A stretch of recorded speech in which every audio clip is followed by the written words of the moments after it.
Once more unto the breach of lockdown regulations, dear friends, once more, or close the wall up with our mouldy birthday cake.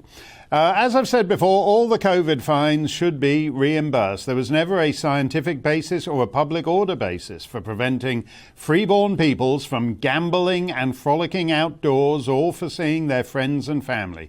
Give back the fine money, you status control freaks.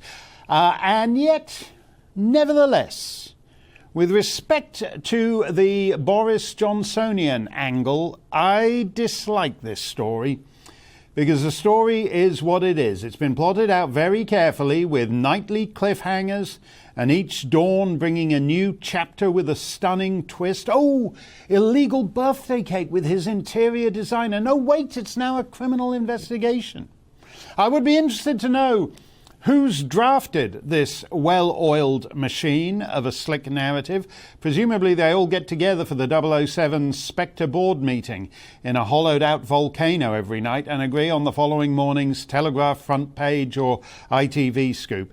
If they pull it off, it would be good to know who, quote-unquote, they are, because although he is a large and inviting target, it's unlikely to stop at the current Prime Minister. How do we know it's being plotted out like an old-time radio serial?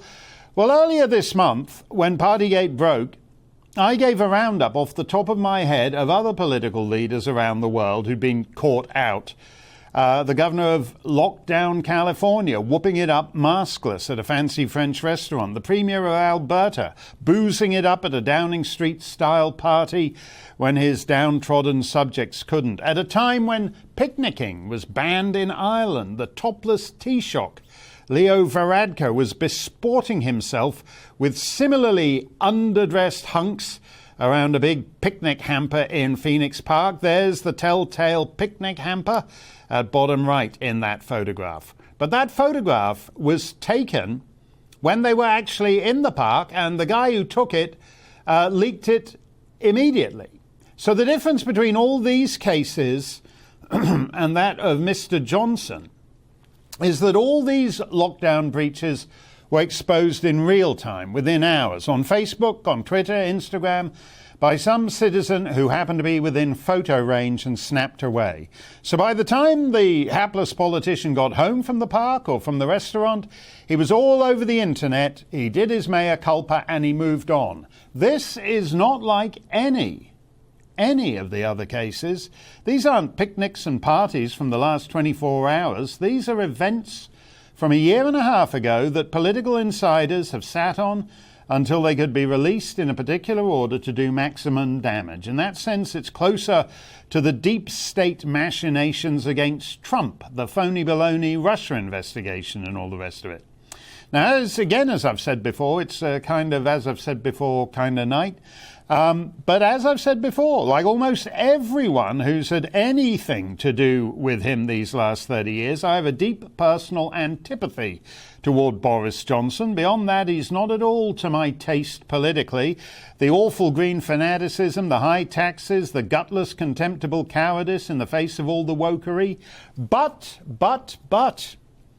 he got Brexit done after 3 years of dithering from Lady May and 3 years of subversion of the will of the people by every organ of British power.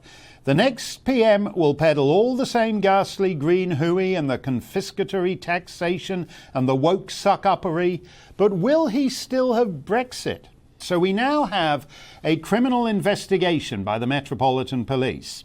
Is it a genuine criminal investigation? The last time they were sniffing around big-time parliamentarians, it was a total con job. As you may recall, Paul Gambaccini was on with me a few weeks ago, reminding us that the Met are the guys who, on the word of an obvious fantasist, destroyed the last years of Field Marshal Lord Bramall's life by faking up probable cause to investigate him for drinking the blood of 7-year-old boys at the Carlton Club every other Tuesday.